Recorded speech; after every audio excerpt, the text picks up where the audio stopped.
was born in Hong Kong, second daughter of a very traditional Chinese family, which if you know anything about traditional Chinese families, that's a very bad positioning.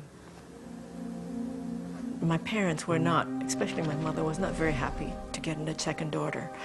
In fact, to put it mildly, she was rather upset about it, to the point that she left me in the hospital for the first 3 days. My birth was followed by the birth of 3 boys, so it really cemented my position as being very unwanted. And from there, I really experienced what one would call being an abused, neglected child. From there, I was blessed to have a grandfather who gave me my name, Hey Li. With that name, I knew that somebody really cared about me and thought I was worth something, that I was going to be destined to be something great. So with that in my internal makeup, I was able to circumvent and escape some of the mental abuse and physical abuse I was experiencing. And life was pretty tough, but not as tough as what I found out at age 11 that my classmate Rebecca had.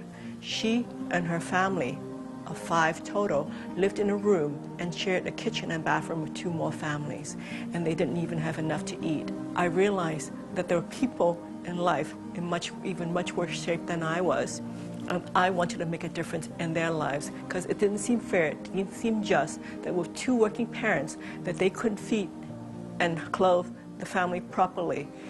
And so my mission in life, my compass point was to make a positive difference. Armed with that knowledge, packed up my bags and came to America as a young student, working my way through school, did my undergraduate and graduate degree in 4 years in foods and in nutrition and economics, my master's in economics, so that I could go help make a positive difference in people's life. I stepped forward again, found a job with a company that had the same perspective as I did, and more than that, they were willing to take me as I was, a small immigrant woman of color, and take me and rate me and promote me based on my merits. Great story for me, because having been discriminated on every account by that time, that was a wonderful place to go work, make a difference. And that was May Department Stores International, which is now known as the Macy's Group. I joined them, and as they can say now, the rest is history.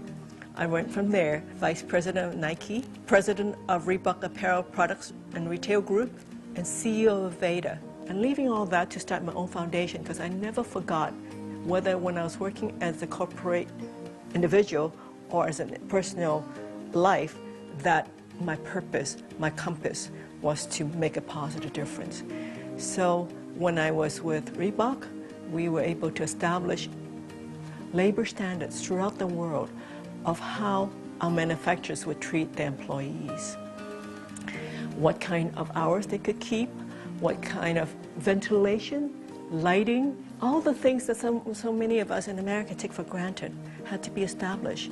And there was something that made a difference for all the workers that we work with, but eventually the whole industry. It was something I'm really quite proud of, because I remember the times when I was young and did that myself. People ask me at times, what about your mother? What is she doing now? Isn't she so proud of you? And the short and long answer is, well, no. And people are so disappointed when they hear that. They think, oh, that must be so devastating.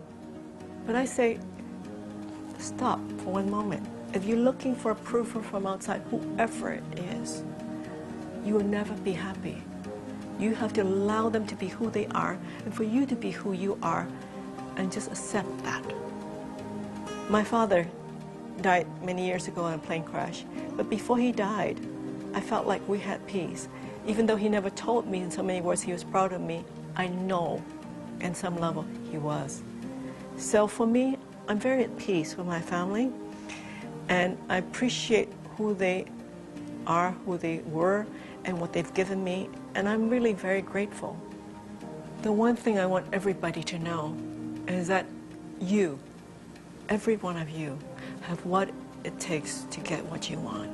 It's inside of you. Just go back inside. Don't listen to the tapes from outside, from everybody else telling you what to do, what to love, who to date, what job to have, what car to drive. You know what it is that you need.